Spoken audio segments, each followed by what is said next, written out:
This is the Recovery Lab. Here we dive deep into the struggles, victories, and hope that stem from recovery. No shame, no judgment, just truth, grace, and inspiration. Let's walk this road together.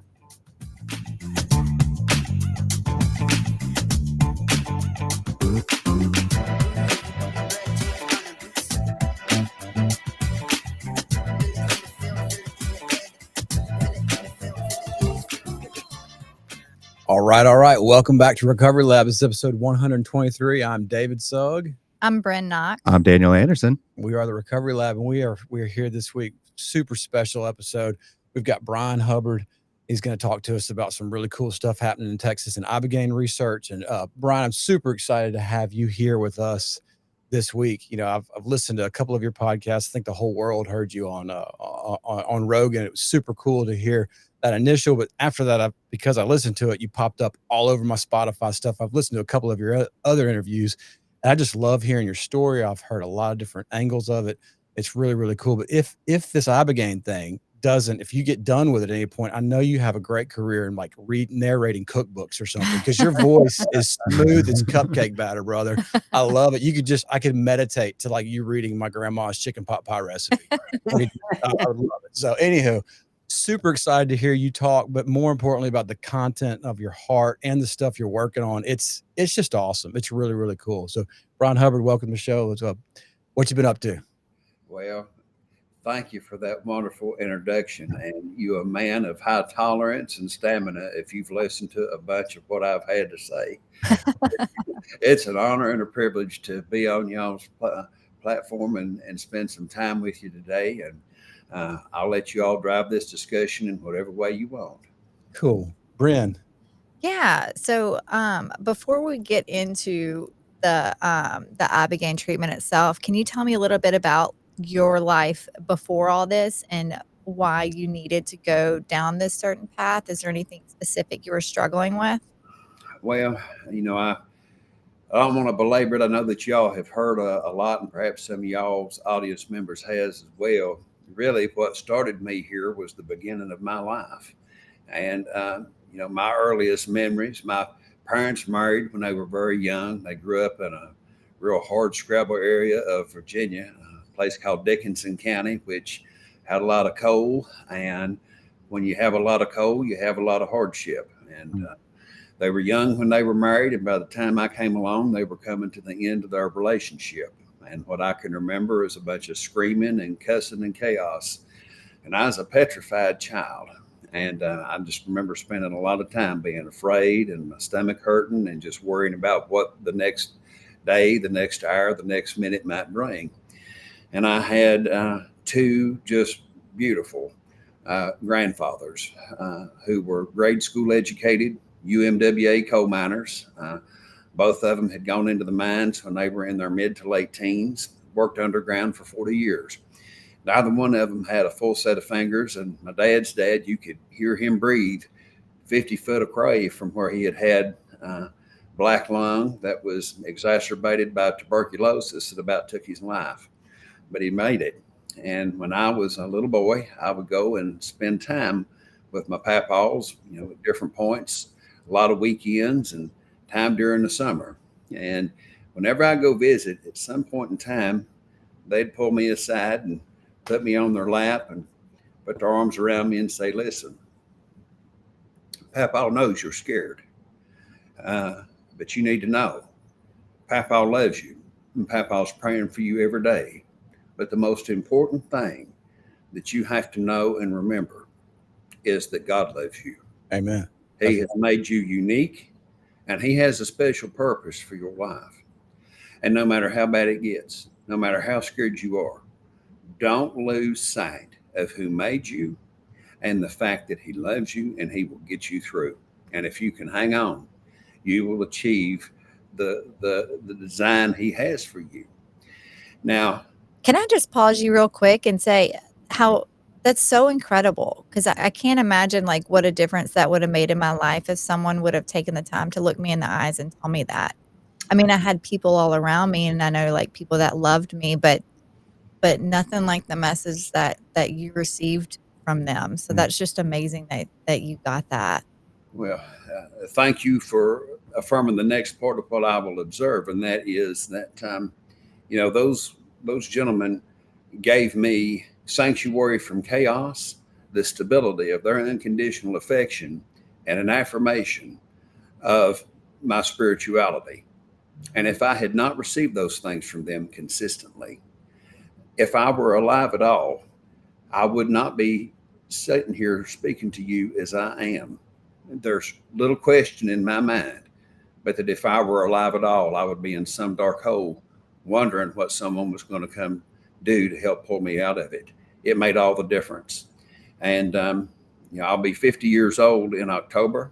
And just candidly speaking, I think as a Generation Xer, we were the first to experience the mass dissolution of family and community in this country.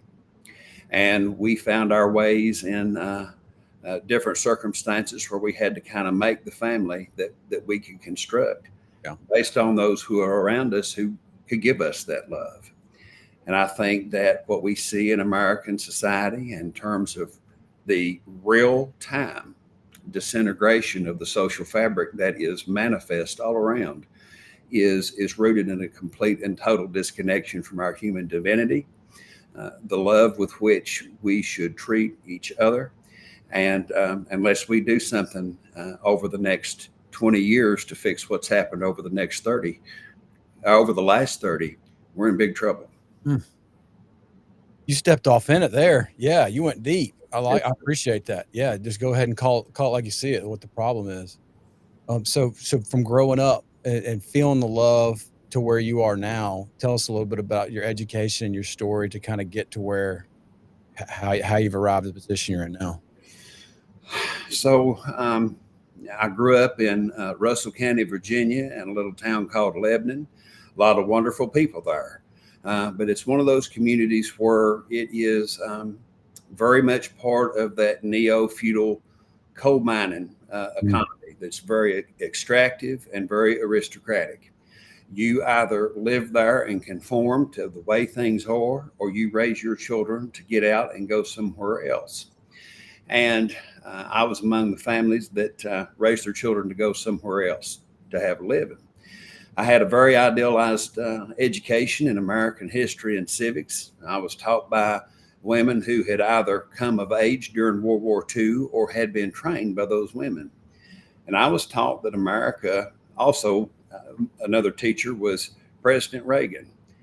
I can remember like a duckling to a duck, he imprinted my mind when he took the debate stage with Jimmy Carter in 1980. And I was just transfixed on who he was, the way he spoke, and the way he talked about the country.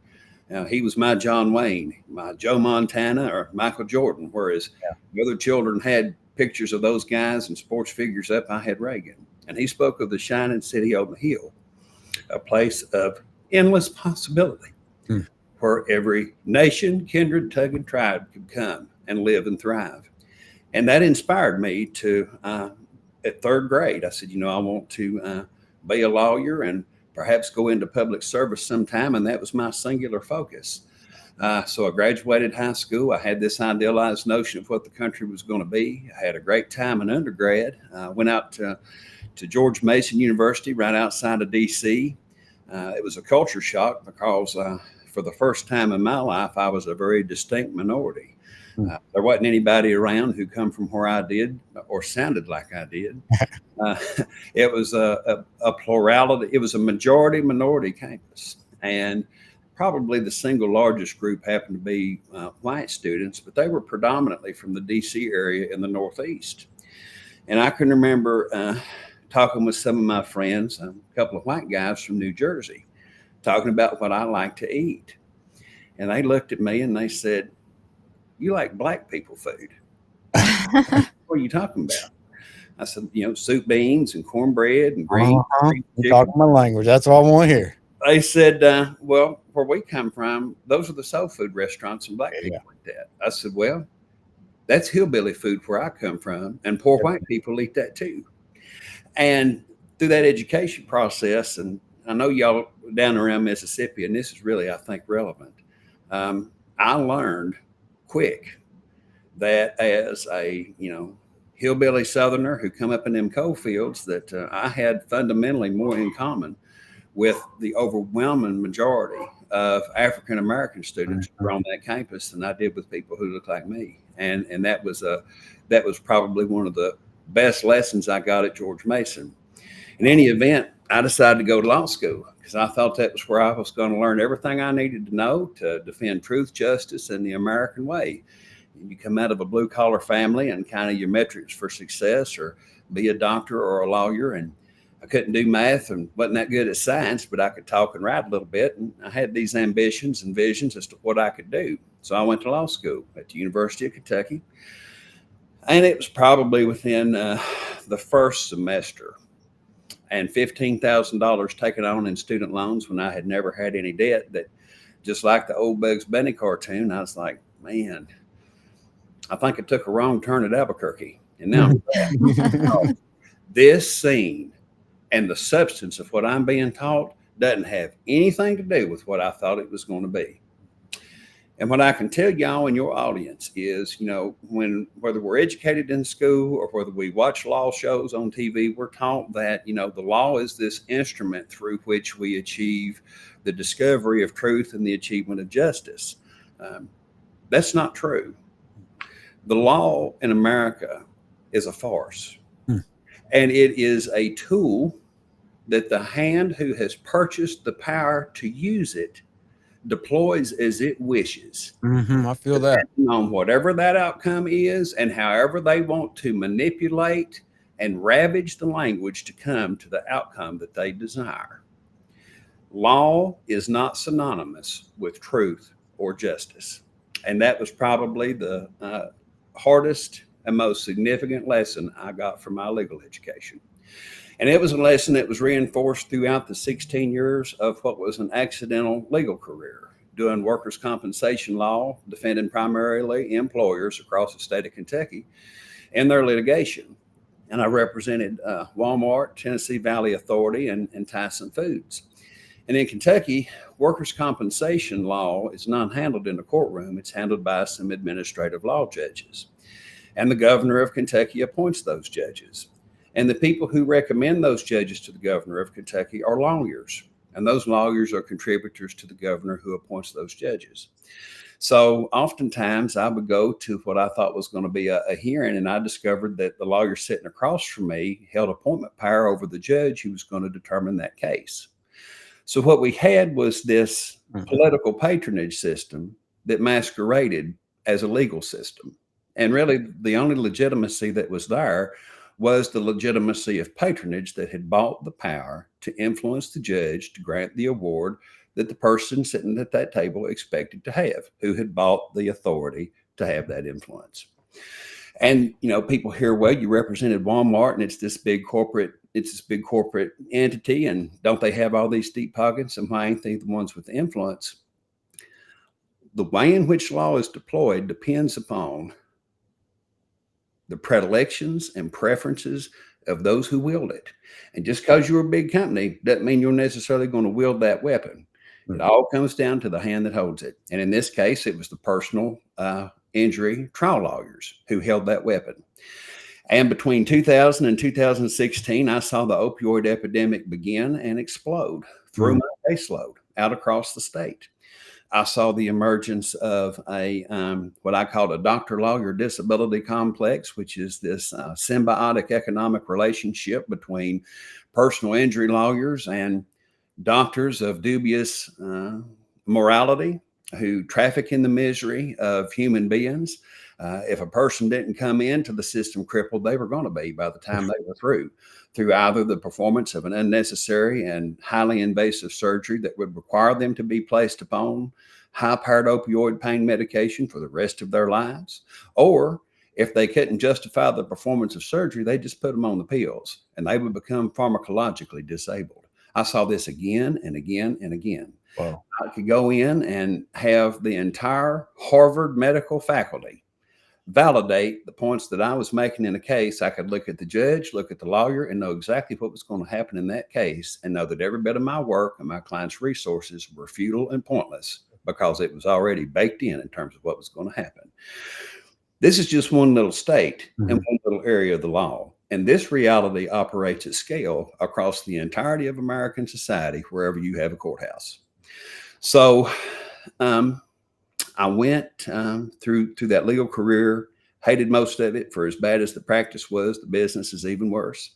And I don't mean to be all negative, but you asked for how I got here. Yeah. You bare bones.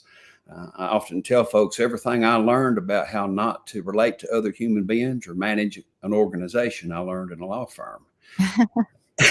And in December of 16, I got a call from a guy who had done some evaluations and said, "Hey, what do you know about Social Security disability?" I said, "Well, I know it and workers' compensation go hand in hand. Aside from that, not much." He said, "Well, the state of Kentucky's been second behind West Virginia for as long as anyone knows in terms of the percentage of our people who get Social Security disability. The governor of the state wants to know why, and he's asked if I know anyone who can come in and do an assessment of the system. And I've offered them your name, and they're going to be in touch." And I said, "Well, thank you, sir. Anytime you need your shoes shined, your yard mowed, you let me know, because if I get raptured out of this legal career, I'm going to owe you a lifetime of gratitude." Yeah. Long story short, I came to run Kentucky's Social Security disability system. I led a team of policy experts in what was the first of its kind 35-year study of the system's impact on the state. And I'll give you all a couple of key statistics. Between 1980 and 2015, Kentucky's population grew by 20%. Enrollment in Social Security disability grew by 249%. Childhood enrollment in the disability program grew 449%. We were able to go down and identify exactly how many pills every SSI Medicaid beneficiary was getting that caused any kind of habituation. And what we found was that between 2001 and 2015, there was a 210% increase in the number of opioid prescriptions issued to every SSI Medicaid adult in the state of Kentucky. There was a 168% increase in the issuance of habituating psychotropic medications to children within that same system. And what I mean by that is, for children in particular, and we're talking about anything that is a controlled substance, amphetamines, whether that is Adderall, antidepressants, Prozac, the whole thing. Every Kentucky SSI Medicaid child, and this, we just took the raw number of pills and divided by number of children. Every Kentucky SSI Medicaid child was getting over 250 psychotropic pills per year. In 2001. Yeah. By the time we get to 2015, it is almost 500 pills per child. Goodness. It is appalling. Yeah. So this translates into a career running the child support enforcement system at the same time. The governor that I worked for didn't win his reelection. And then I went to work for the Attorney General's office, running the Office of Medicaid Fraud and Abuse Control, investigating and prosecuting doctors for fraud on that system. And I inherited a caseload that had a great number of doctors who were treating opioid addiction, but who, instead of treating addiction, were using their Suboxone and methadone clinics as glorified drug dealing operations, filling out pre-signed prescriptions, giving them to their nurse, going out of the country, and the nurse just having a cattle call every morning with as many people as would line up, handing them these prescriptions. No counseling, no services that were aimed at drawing them down to a life where they didn't have to have the opioid. Everything was about fomenting as much of that as possible. Then finally, Kentucky settled with a number of opioid manufacturers and distributors for their role in creating and exacerbating the opioid epidemic. Run that commission because I had kind of established this reputation as a no-nonsense, get-it-done public servant. When I was asked if I had interest in the job, I said, well, this is a very treacherous opportunity. Kentucky and Louisiana kind of jockey for the most corrupt states in the country, and this is a very treacherous opportunity for the state as a whole. If y'all will let me run it in a way that is accessible, transparent, and accountable, I'll do it. And they let me have the opportunity of the job. They asked what the priorities were, and I said, look, the very best thing that we can do, aside from funding everything that we already have, is take a small percentage of our money to try to create a therapeutic breakthrough for opioid dependence. The very best of what we have has about a 25% success rate. We're spending hundreds of millions of dollars on it as a state. We're spending billions of dollars on it as a country, and we've got to do better. The scale of this problem is outpacing our ability to effectively treat it. I didn't know what that potential opportunity to foster would be, but I started looking. In 2018, I had read that psilocybin mushrooms, or what people might know as the magic mushroom, had been discovered to have a significant impact on alcoholism, helping people who had drank for years come off of it. I come from a family with a generationally wicked relationship with alcohol, and this caught my attention. And I just continued to follow these scientific discoveries that what had been the party drugs of left-wing counterculture actually had some significant medical application to problems that we ain't been able to get our hands around. So I reached out to an author who had written about her own experiences with psilocybin. She wrote about them beautifully. And I said, hey, this is a job I've been given. What can you tell me about the world of psychedelics and whether there's anything that can effectively treat opioid dependence? She asked me if I had ever heard of Ibogaine. And this was on July 29th of 2022, and I had not. So when she told me about this, I basically worked a second full-time job off the books to learn everything I could about it. And whether it was through academic research literature, speaking to the foremost international scientific and medical experts on it, and more importantly, talking to the people who had literally been at the edge of the grave, who as a last-ditch effort to save their lives, went out on a limb to figure out if this weird-sounding substance called Ibogaine could perhaps save their lives. And to the last person that I spoke with, and I spoke with dozens, it had not only saved their lives, it had restored their lives in ways which were profound and had fundamentally changed them.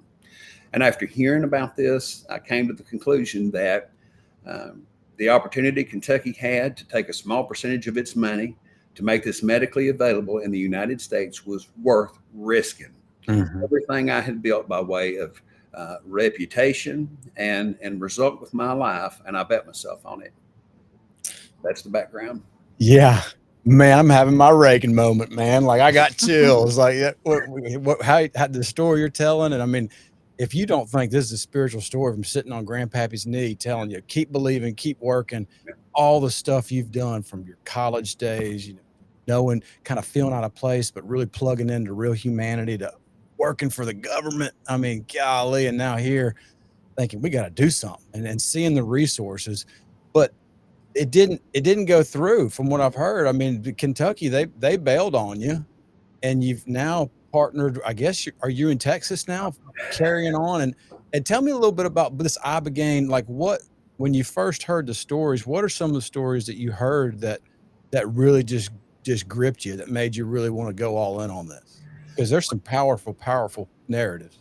I'll start with the last part of your question first, and then as we kind of get to the end, I appreciate you giving that independent affirmation of this being a spiritual journey, because between the end of what happened in Kentucky and what has now happened in Texas, there can be no other explanation for how these events have unfolded other than for reasons that I give thanks hourly. The divine hand has decided to allow me to serve this cause, and every minute I get to do it is just an indescribably rapturous honor. There was a lady by the name of Juliana Mulligan, and she was the first person I spoke with who had had an Ibogaine treatment to resolve her opioid addiction. I reached out to Juliana and I said, hey, I've been directed to you to have you tell me your story. And she started telling it. And Juliana said that she had been an opioid addict for about 10 years. She had done it all. Heroin, fentanyl, everything that you can think of. And she said that she had been in and out of different recovery centers. She said she tried every potential treatment that there was. She had tried abstinence. She had tried Suboxone and methadone. And she said, you know, I felt that I had been deceived when I got Suboxone treatment, because when I tried to come off of it to get completely abstinent, my Suboxone withdrawal made my heroin withdrawal seem like a cakewalk. And it was the most agonizing experience that I had ever had. And she said, I just got so tired of being in and out of rehabs, in and out of jail. She said, at one point I was homeless. I just decided that I wanted to go and do what I wanted without having to experience all of the bumps and scrapes and wounds that were caused by my lifestyle here in America. So she got a job teaching English as a second language in Columbia. And so that your audience knows, Columbia has what are essentially open pharmacies. And a person can just go in and get as much as they want of whatever they want. Mhm. And for Juliana, that meant free, unfettered access to as much opioid medication as she wanted to consume. She said she went down there and taught for a year and a half and had as much of whatever she wanted as she could get. See, I'm glad I didn't know this existed when That's I was right. in addiction, because I'd be in Colombia right now. Yeah. That's yeah. crazy. She said, one morning I looked in the mirror and she said, I realized that I was going to die. Unless I did something to give myself one last chance, I was going to die. And she said, I got online and just started looking for, opioid addiction cures. And this word Ibogaine came up. And she said, I hadn't ever heard of it. It sounded weird and crazy and too good to be true, but I was desperate. And she said she scheduled herself with a clinic or with a provider. I don't know that it was a clinic. She scheduled herself for an Ibogaine treatment with somebody who had it in Guatemala. And at this time, she didn't know what the risks were. And it's important to note that Ibogaine comes with a very serious potential complication. And that is it can, if a person receives too much, slow down the time in between your heartbeats and send a person into something that's called torsades, a cardiac arrhythmia that essentially is a cardiac spiral that can result in cardiac arrest and death. At all times, Ibogaine must be administered by a clinical professional who knows what they're doing. Juliana didn't make her way to a person like this. It was an underground provider who didn't know how to handle it. She said, they gave it to me. And she said, I went into cardiac arrest 6 times and almost died. She said, I remember the Ibogaine experience itself. I remember the resuscitation efforts that were made.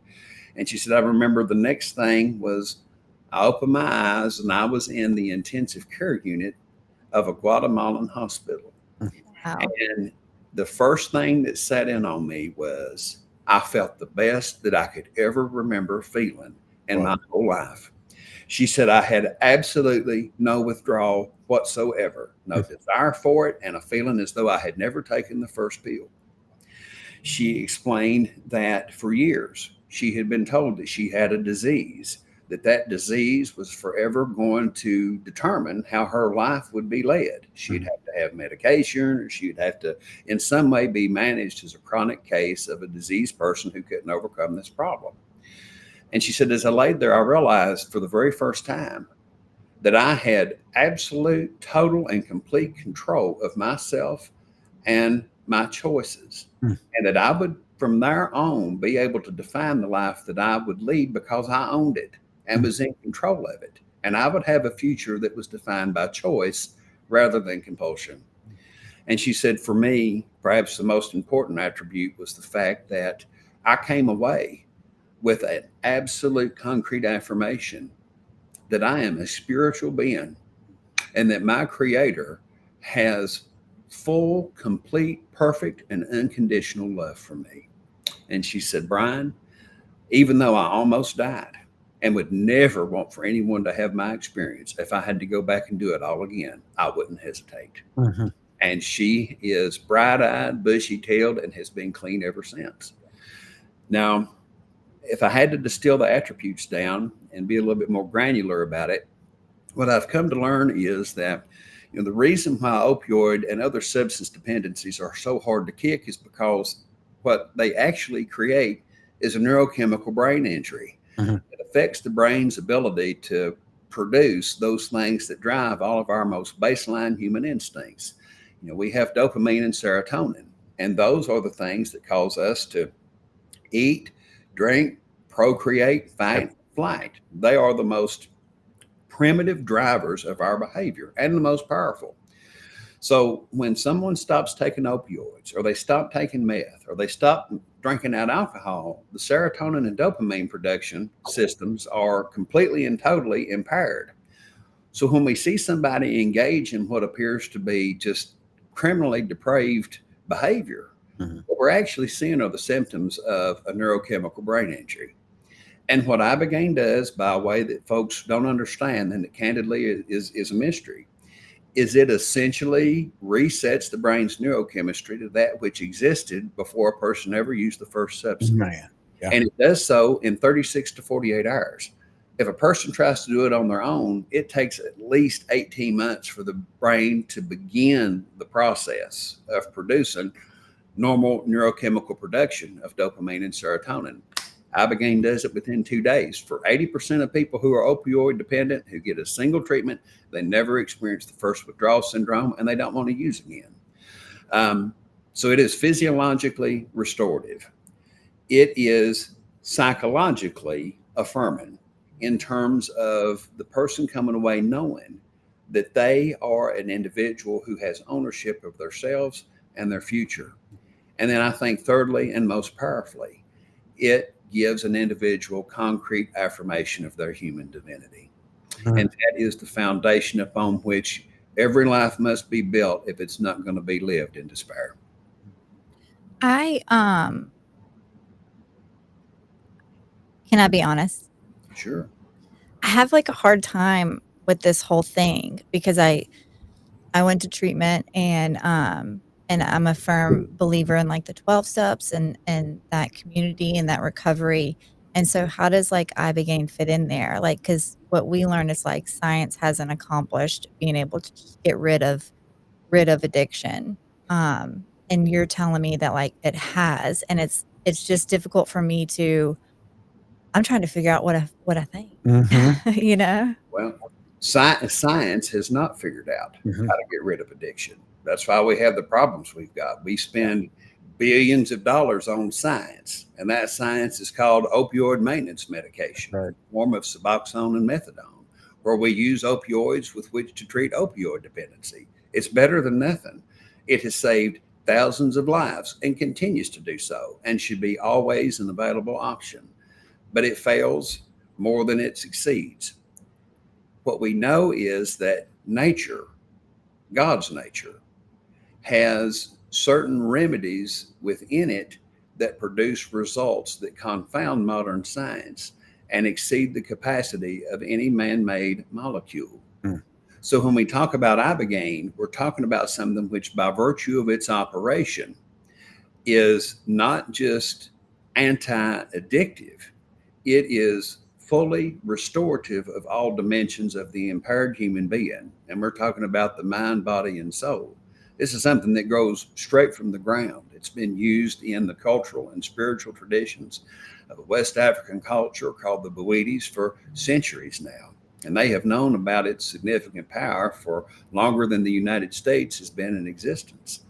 I have heard genius level. There's a gentleman by the name of Dalibor Samish, who is at Columbia University. He is a true genius biochemist, renowned. There's another neuropsychiatrist by the name of Dr. Nolan Williams out of Stanford University. He has done some just remarkable research on the effects of Ibogaine treatment on the brains of Special Forces veterans. I have heard each of these gentlemen express, though in different ways, what I would call is the reality that Ibogaine is the most sophisticated molecule on the planet.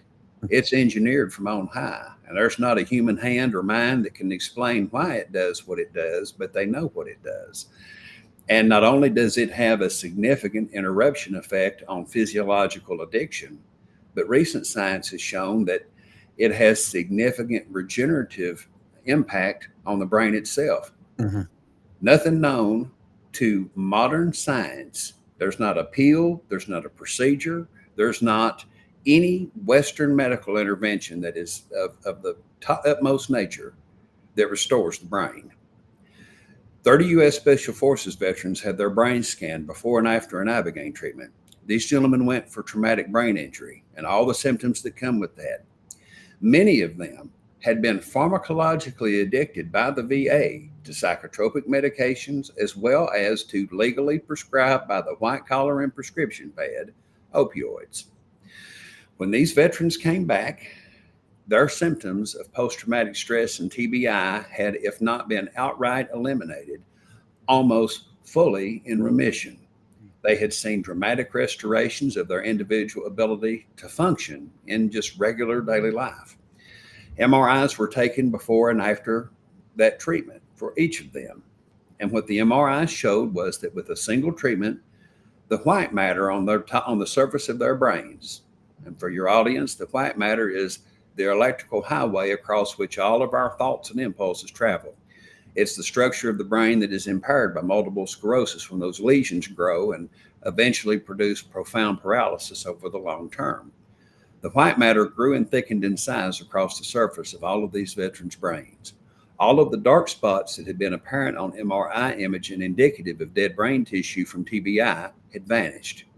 The centers of the brain responsible for emotional regulation and executive functioning grew in size, and the average reversal of brain age was 1.5 years for the cohort of 30, with the top 5 seeing their brains reverse in age almost 5 years.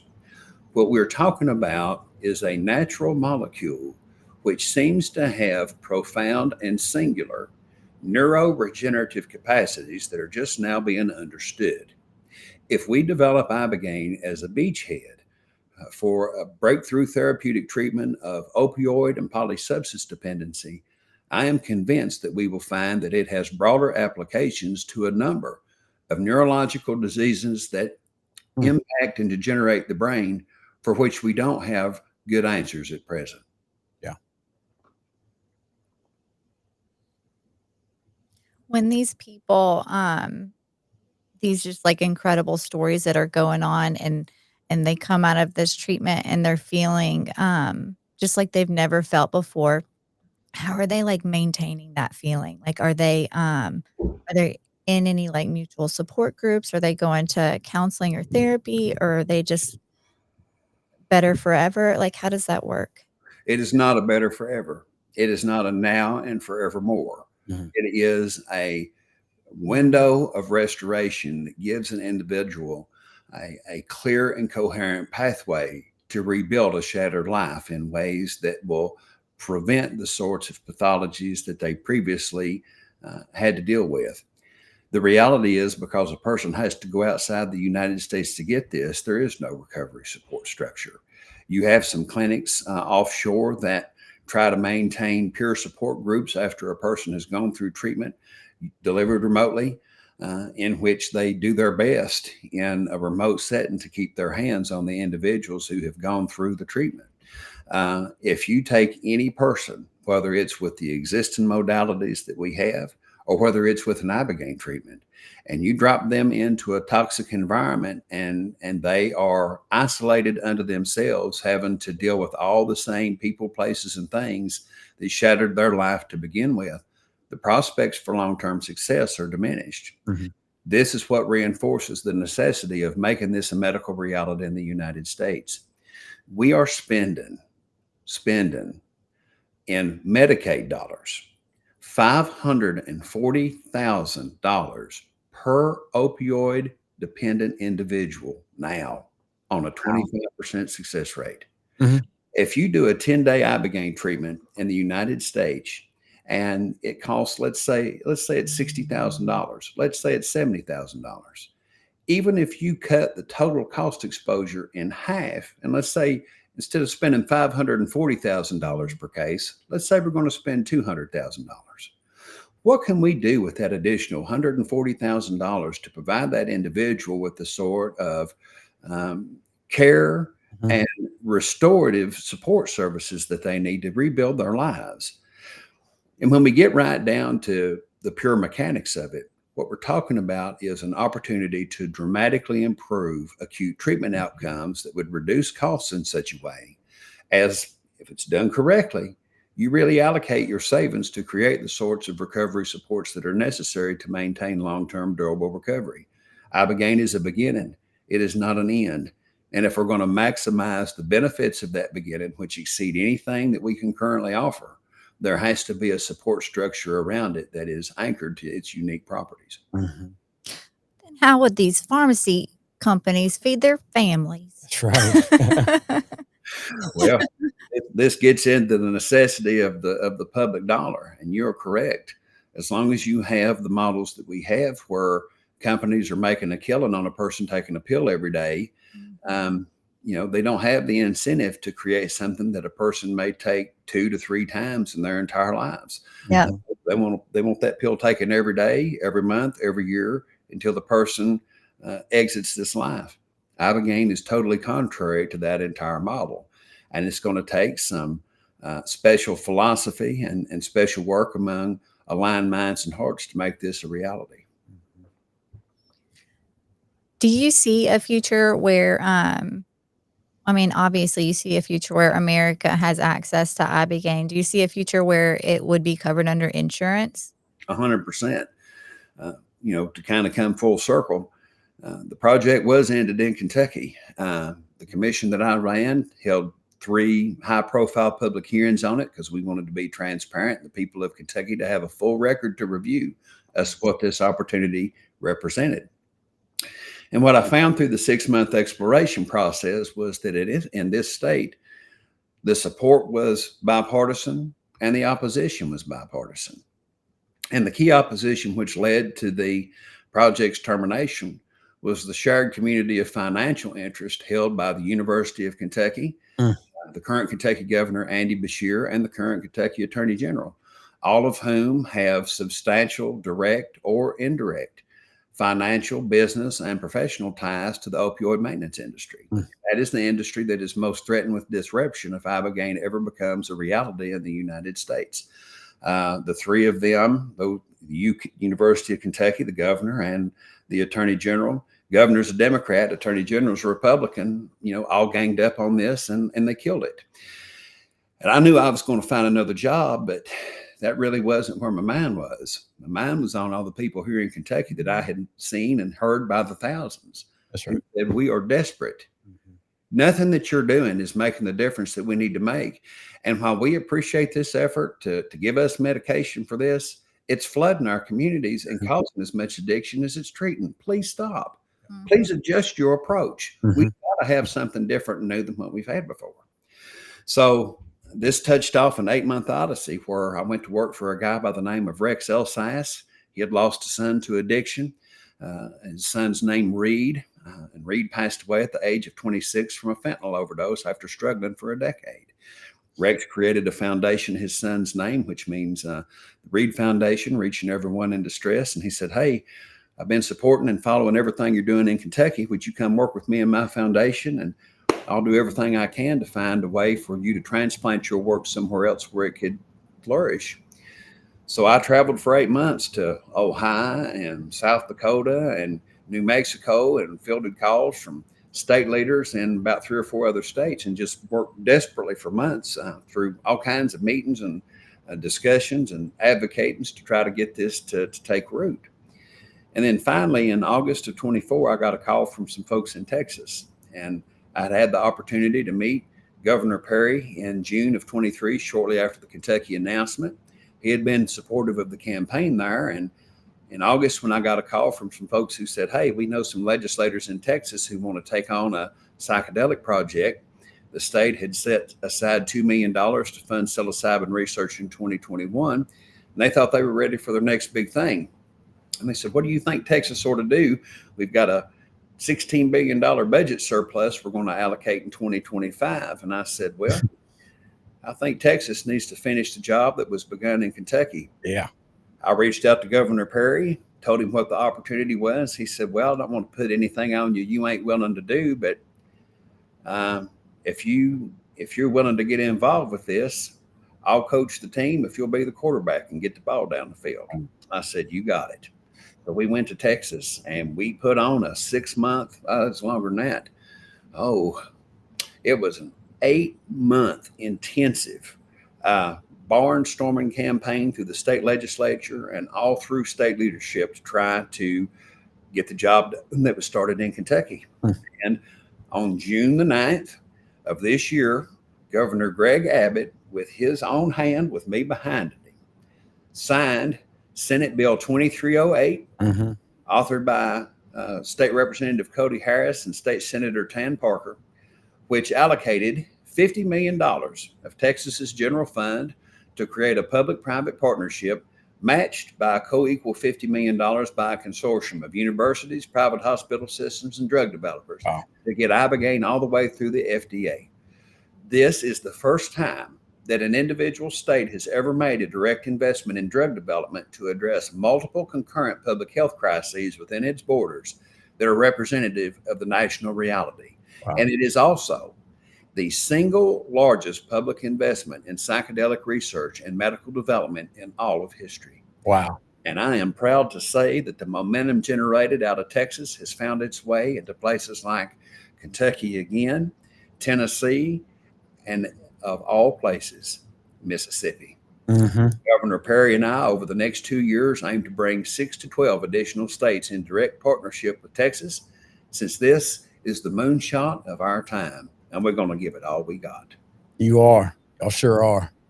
Yeah, so at Recovery Lab, we are hardcore psychic change recovery. We believe in the 12 steps. We believe in, really behavior modification, doing everything it takes to change our minds, change our attitude, change our lives. And so that's why sometimes we have reticence to some of this stuff. And I'll be honest with you, a friend turned me on to your Joe Rogan podcast. And I said, man, I'm not listening to that, man. I do not trust a drug dealer. I don't care. I'm not going to listen. He said, just check it out. I think you'll find something meaningful. I did listen to it, and it sent me down this wormhole. I was just like, cause I've abused. I mean, I spent my whole 8th and 9th grade in the cow pasture picking mushrooms. You know what I'm saying? Like, there wasn't a whole lot of times I ever thought it was anything more than just a fun thing to do. But I said, let me take a look at some of this stuff. And I did. And the first thing I found was a Stanford study online. And I'm looking at some of their actual MRI that are describing the real, pre and post MRIs where they can see brain function changing. And then I'm looking into, like, I'm super big into a 12-step program. I love Bill Wilson's work. I start finding out that Bill Wilson, way back in the day, is dropping acid, dropping LSD, and AA really suppressed that because it kind of didn't go so well with the whole group. But Bill was into that thing for about 10 or 15 years and wrote about it and different stuff. And there's a lot of research on what he was into. I started to find out that a lot of this stuff has been around for a long time and it has been used. So it kind of slowly opened my eyes to at least be like, let me check some of this stuff out. But all the research that I've done and all the stuff that I found out, whether it's been my AA research or just looking at Stanford stuff or listening to your podcast, all really pale in comparison to when I heard your story about you putting your money where your mouth is. So really say, like, what is this all about? Because from what I understand is it's not just, you're not just on the outside. You've done some stuff. Would you share what that's been like for you and your family? Well, I'm happy to address on the personal side, but I want to make one important point that dovetails with what you said. There is nothing fun about an Ibogaine experience. The one reason that most people ain't never heard of it is because there's no recreational or party use for it. That's right. We all know what cocaine is. We all know what heroin is. We all know what meth is. For anything that has a recreational application, there is a healthy and thriving street economy somewhere where you can get it. Nobody's ever heard of an Ibogaine rave because they don't exist. Because it is a very difficult experience physically, oftentimes psychologically and spiritually. If you take Ibogaine, the very first thing you're going to have to do is lay down because you're going to be in a state of semi-paralysis for 10 to 12 hours. And for about 85% of folks, you're going to throw up repeatedly over the course of those 10 to 12 hours. And if you have to go to the restroom, you're going to have assistance because you can't walk. And you're going to be aware the entire time. This is not dissociative. You are at all times oriented to person, place, and time. You know everything that is going on. If I had received Ibogaine, I could talk to y'all just as plain and clear and coherently as I am now. But if you close your eyes, you are going to perhaps see images and themes from your life that its effect will produce for you to essentially do a biopsy on yourself. So I always say, folks, if your idea of a party is being semi-paralyzed and throwing up for 12 hours, you're going to love Ibogaine. If that ain't your idea of a good time, then you're not going to want to go back.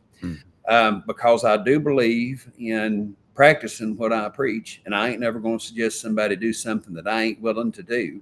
I thought it was very important, especially in light of the scaremongering and the stigmatizing of it that was being done by people who said, oh, we can't stigmatize the box on. Ironically enough.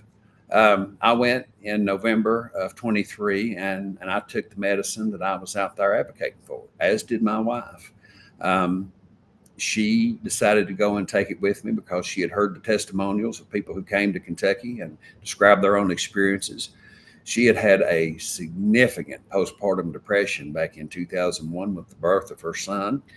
And it resulted in her having to be placed on Celexa, which is a SSRI antidepressant, because she had developed a psychotic mood disorder that was in the family of bipolarism. And she said, I want to see if I can come off Celexa if I receive Ibogaine treatment. My wife's last Celexa was November 23rd of 2023. She's been Celexa free ever since. And if somebody had told me that, I would never have believed it, because Wouldn't wanted it. Yeah. Stay on it, honey. If she missed it for one day, I could look in her eyes and tell that she had missed it. And I couldn't be in the house with her. For me, it was a very difficult experience. And I did it a second time simply because there are two clinics that operate in Mexico that kind of have best practices as such things exist. And I didn't want to talk about it publicly about one unless I did it at both. I wanted them to not be offended and think I was playing favorites. So the first time was November of 23. The second time, through gritted teeth, was December of 24. And I did not look forward to it. I was not excited about it, but felt that it needed to be done to maintain the legitimacy of my advocacy. I will say that from a spiritual perspective, the two together were without question the most profound spiritual experiences I have ever had in my life. Amen. And it is my personal opinion that Ibogaine is absolutely engineered by the divine hand. And it is engineered for the exact purpose to bring restoration of mind, body, and soul, whether the person is impaired or not. It has the capacity to connect you to your divinity in a way that is truly unique. And, I sense that we all kind of come from the South, and we know what it's all about to go to Sunday school and church and to hear the preacher preach and talk and prayer said. You can hear something, you can learn, you can agree, and you can believe. It's a whole order of magnitude different when you know. And in my opinion, anyone who would wish to exercise the choice to receive an Ibogaine treatment in the United States should have that right of self-determination, if for no other reason than to understand the reality of how truly special they are as an individual who is the image of their eternal creator. I have sort of like a question about, because I know that you speak about God and you seem like a strong Christian man. What do you ever struggle or feel conflicted about using a mind altering substance to have that spiritual experience? If the experience was one that created habituation, if it was one that produced a reality that was contrary to those things that I was taught, and primarily those things were God is real, God is eternal, and God is love, then I think that I would have to ask some serious questions as to whether what I was doing was in any way appropriate. But based on my experience, everything that I have received from God's medicine is consistent with what God has revealed about God's nature throughout human time. The benevolence, the fundamental essence of love. And I would add for the Ibogaine experience that, we hear about the judgment throne and being held accountable and facing up to who you are and your failures and what it is that you've got to do to become who you are intended to be. One of the most powerful testimonials I heard about an Ibogaine experience was from a young woman who had been an opioid addict starting in high school. And she said, I put my parents through hell for a decade. And her father gave her $5,000 and said, I've read about this. I think it can help you. Please take it and go. And she said, I was in full-blown addiction. He didn't know if I was going to go to Mexico with his $5,000, but because of how much damage I had done, I went. And in her testimony, she described essentially having an experience whereby she was looking at herself through her mother's eyes throughout her entire addiction journey. And she felt to her core all of the pain that she had caused her mother. And she said she was just devastated to experience what her mother did, watching her own self through her destruction.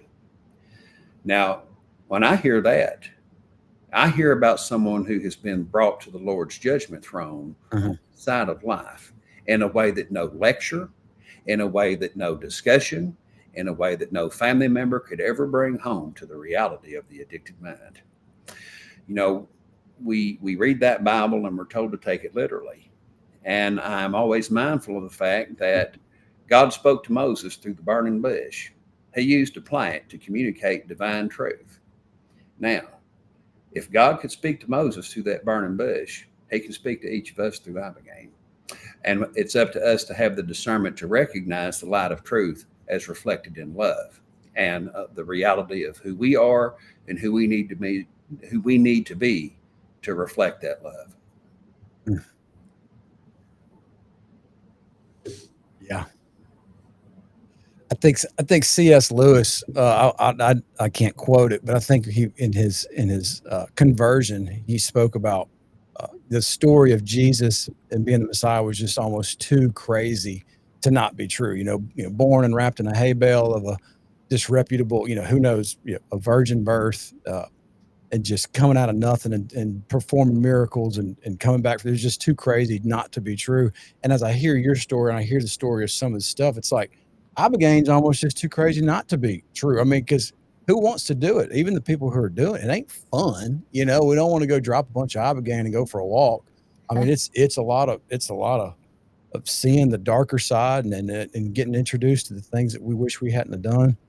But also just your journey of, your whole story. It seems like you were the perfect candidate to be doing this stuff. I'm so glad to be able to found out what you're doing, the work you're doing, and how you're doing it. But I'm most curious is like, how can people who want to support you, want to support this movement that really don't have any kind of, don't have a lever to pull? We've proved that democracy doesn't really work. I mean, my votes don't really count because they'll do whatever they want to do in the end anyways. So what can we really do to support this kind of movement? Well, what we're trying to do is multidimensional chess.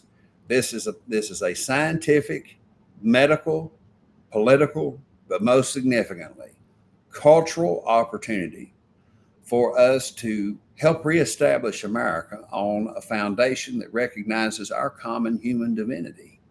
And to that end, for any of your audience members who wish to be connected to and to become involved, I think the very best thing that they can do is go to AmericansForIbogaine.org, check out the organization.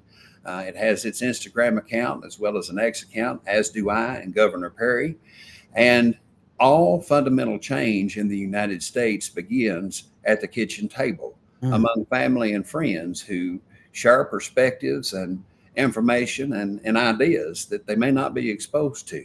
Take what you've heard, share it, discuss it, illuminate with it. And by doing so, you will create organic motivation throughout the society to make this an operationalized reality.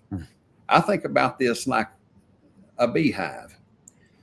By virtue of establishing Ibogaine not as the end-all be-all for everyone exclusive therapeutic pathway, but as an additional therapeutic option to improve outcomes.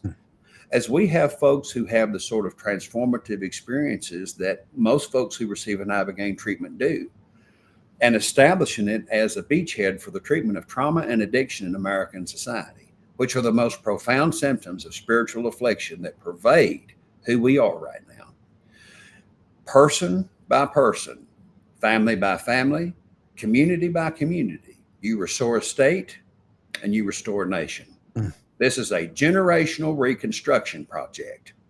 And we are just now starting to lay the foundation for what that's going to look like, hopefully before my time on this earth is over. Get involved, be a messenger, and be somebody who looks to reflect the light and love of our Creator on our neighbor who has never seen or experienced either. Amen. Bryan, first of all, thank you again for so much for joining us. When we met at the Capitol a couple weeks ago, it was just, there was some sort of, I don't know, I just felt this spiritual thing. And one thing that I want to say is the word psychedelic. Immediately my mind goes to drugs. This is a drug. This is something that's abused. This is something that I used to use to party. It's bad, bad, bad, bad, bad. And I feel like God is using you to completely change the way that we see the word psychedelic. For me, and I knew nothing about Ibogaine. I knew nothing about anything like that until I heard your episode on Rogan. And seeing and listening to how engaged Rogan was to what you and Rick Perry were saying, there's something clicked inside of me, and there was a voice that I can only think of and see as God said, okay, look into this. This is something that could profoundly change the way that this world operates. And I am unbelievably grateful that you are listening to God and allowing yourself to be used in this way. Many, many people in the recovery world, they're going to hear the word psychedelic and they're going to immediately be turned off. And I want to encourage those people. Maybe you're wrong. Maybe this is something that can help first responders, veterans, people who struggle with PTSD, addiction. Maybe this is a solution. Maybe it's worth taking a look at. And here you are at the forefront of this research and pushing this forward. And I'm personally grateful for what you have done and what you are doing to get this into the public. And I know that we don't have you for all day, and you know, we've got to let you go. You're a very busy person. We're super grateful, but thank you for listening to your heart. Thank you. Thank you. Those are words to live up to. And you've honored me greatly with the perspective you share. I'm always acutely aware of what a tremendously fragile and feeble vessel I am. And if those are the things that you perceive, I thank you with all my might for affirming me in that way. And I hope to live up to what you've described. And Brynn, I thank you for those challenging questions. They're questions that need to be asked. And if we ever visit again, I hope to keep this sort of dialogue going, because you can only get to the core of truth by challenging those things that are asserted wherever they come from. And I loved your questions and the dialogue it precipitated. And I know we are up on time, but is it all right if I read what I have to say is probably my favorite message that I've received from somebody who had an experience? Yes, please. Okay. And this is real. I don't want anybody to think I'm making this up. I got this on the 4th of July. And this came from a couple that lives in Hutto, Texas, by the name of Christy and Jeremy Saucier. I think I'm saying their name correctly. This was sent to me on Instagram. I don't know how to log into my own social media. I've got a good team of volunteers who helps me do it. But sometimes I'll get a direct message and they send it to me. And I got this one on July the 4th. And the person apparently had messaged me a couple of times before, and it's the wife, Christy. And I'm just going to read what this person said. And let me disavow my own individual significance at any and all times to this. I'm simply a servant that's given the opportunity, and I never take on any sense of self-importance. So I always want to disclaim that when I read these messages. It says, I wanted to follow up on our last message and give Bryan our deepest thanks for introducing us to Ibogaine. My husband and I completed our treatment of Ibogaine, followed by 5-MeO-DMT, and it was nothing short of a miracle. As I mentioned before, my husband lost 12 fellow Marines at once due to an IED in Iraq at the height of the war from 9/11. This man has been plagued, in all caps, for 21 years with post-traumatic stress, survivor's guilt, and alcohol abuse due to this tragic event. This medicine met him with a vision of all of the fallen men he knew looking down from heaven and telling him that it's okay to grow old. He then saw himself as an old man standing by his buddies' grave sites, honoring them. It was an experience that instantly released him from the horrible chains of post-traumatic stress and survivor's guilt. It was an experience that gave him permission to live the life God intended as a father and husband, and diminished his appetite for alcohol. One treatment gave us our life back. Please give our heartfelt thanks to Bryan. I reached out to her to ask if I could read this and put it on Instagram and X as a message. She responded and she said, "We're honored, and you're free to tag us and know that we are devout Christians, and our whole community was behind us going on this journey, so we're totally fine with it. And I'd like to add that I was inspired by Bryan's story of his wife, which is what prompted me to try it alongside my husband, and have been prescribed heavy-duty antidepressants since I was 19. I felt immediate healing, and at age 43, I'm no longer taking any medicine and feel purged from what conventional therapy couldn't do. Ibogaine acted like the windshield wipers, clearing the debris that was blocking our view so we could finally see where we're going. Praise God for you and all for what you do on this mission, and will hopefully change the lives of millions."